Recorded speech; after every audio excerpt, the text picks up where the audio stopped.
Hello everyone. So recently I just got this Canon 200 USD from my friend, and of course we need to give it an SD card for it to be used, no? So today I'll be sharing to you what you need to know when buying your SD card. So when you're buying your SD card, this is the things you should consider. First, SD means secure digital, and then the term SDHC and then SDXC pertains to the capacity.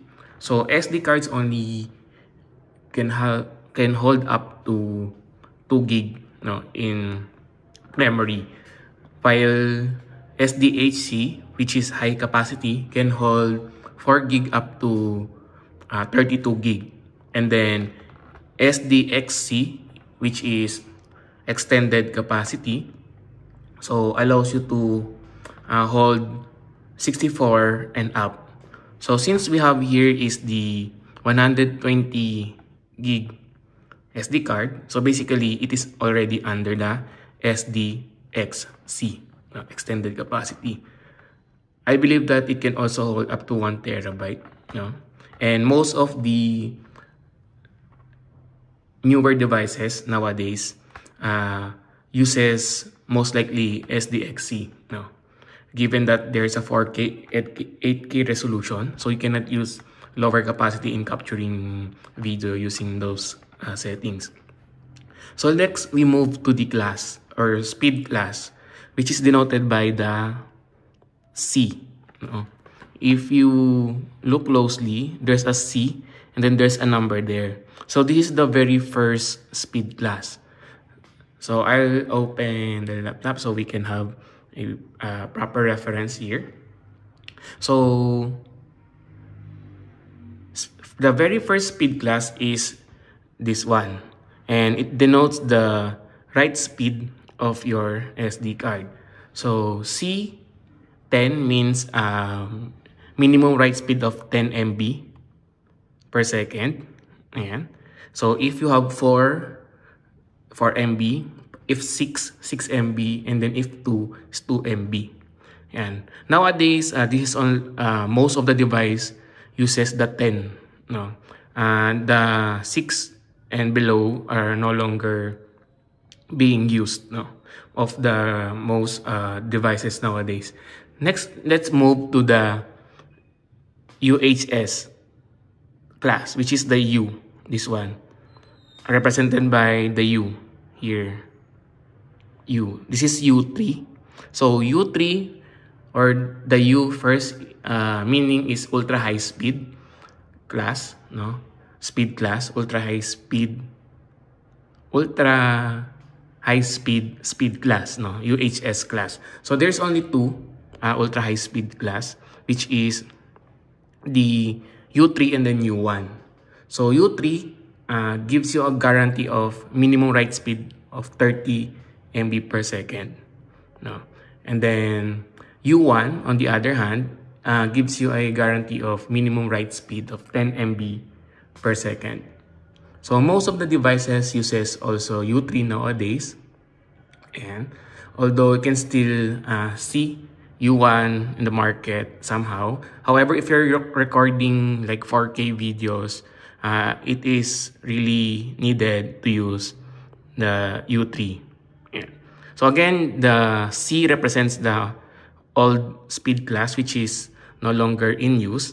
And if you're going to buy, it is usually default, should be always 10 na. And then U is the ultra high speed class, so which is used nowadays. So basically U3 is the minimum now, for the new camera. And then next, let's proceed those to the number Roman numeral here, the 1 here, 1. So there is also 2 for this one. So you can have UHS1 and then UHS2.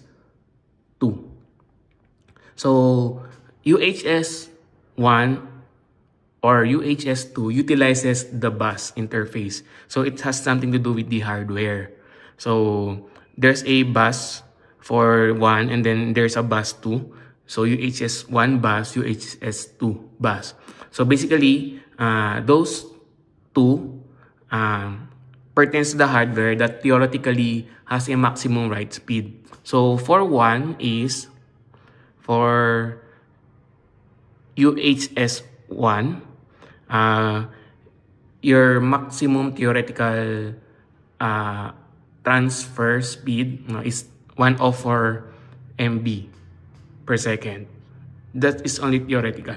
Then you also, for UHS-2, you have 312 MB per second. So if your device or your camera has a UHS-1 bus, so you need to buy an SD card that can utilize that UHS-1 bus. So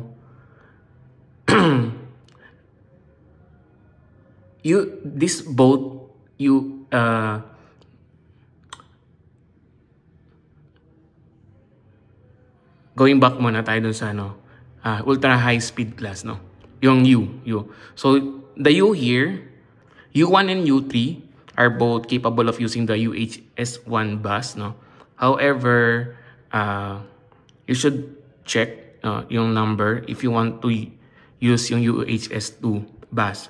So both are backwards compatible, meaning if you have UHS-2 rated SD card, you can use it with the UHS-1 bus. However, you will be going back to the speed of UHS-1.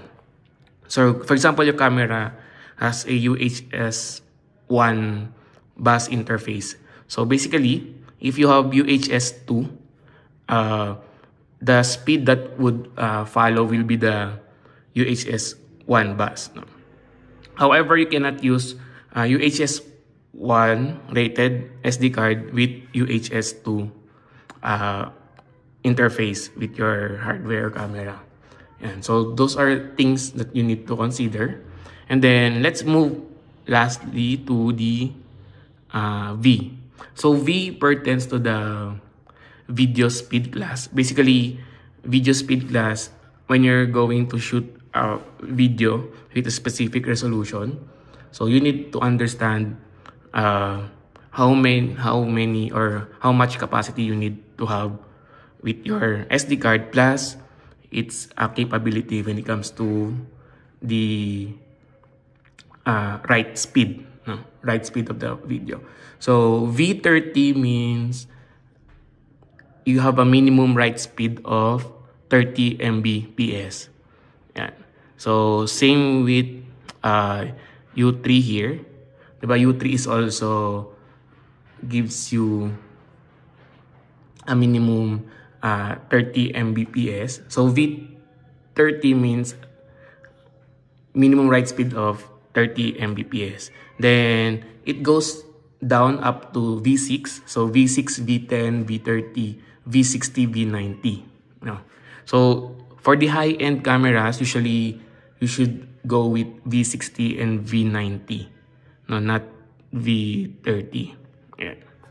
So let's have an example of SD card reading. For this one, as you can see, up to 200 Mbps according to the advertised.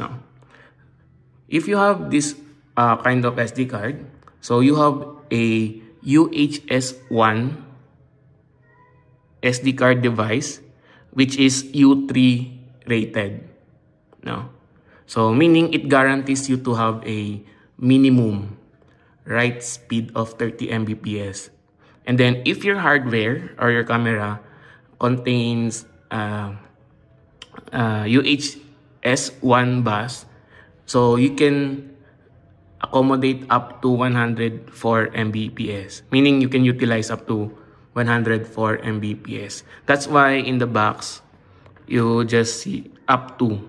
So up to, meaning it depends on the hardware. If the hardware has a capability to utilize the SD card. So basically, it could go up to 200 Mbps. But based on the ratings, theoretically, UHS-1 is has a potential of only 104 Mbps. UHS-2 has a theoretical potential of 312 Mbps. Yeah. So those are the things you need to consider when you're going to buy your SD card and then use it for your devices such as camera. You need also to check in your camera if how many bit rate it could take. Usually bit rate is used for taking videos, and then you also need to consider if your camera uses what type of UHS class or bus interface. Because if it is UHS-1 and then you bought UHS-2, you will only be able to use the UHS-1 settings. So however, it is backwards compatible, so maybe you can use the SD card with your other cameras as well. Yan. So if you're going to shoot 4K at 8K videos, you should consider V90 and UHS-2. Ayan. And yan. UHS class 3, and then the class 10 is already standard. No, this is the old again speed class. So basically, it should be always 10 if you're going to buy nowadays. Okay, I think that's all. I hope this video helped you if you're going to you're going to buy an SD card for your devices. Another thing to keep in mind, if you're trying to shoot a video with your sport cam or your DSLR or any type of camera, and then you're using any kind of SD card, you should be able to notice it in your video. So if you already have your video and then you play it afterwards, you'll observe that there's a lag between frames. And that's one indicator that maybe your SD card is not cannot support your camera settings or your device's settings. Next is if you're having corrupted photos or videos also, or suddenly your camera or device stop recording even though the SD card still have remaining memory or still have a capacity to record, but suddenly it will stop in the middle of your recording. So meaning the speed class not compatible, so that's why it is left behind. So for example, your camera is recording 90 MB per second, and then your SD card is only capable of receiving 30 MB per second. So basically, at some point, your SD card will stop recording. It cannot write anymore. So that's one indicator also. So I think that's all. Thank you for watching this, and you have any questions or comments, you can put it in the comment section. So thank you guys.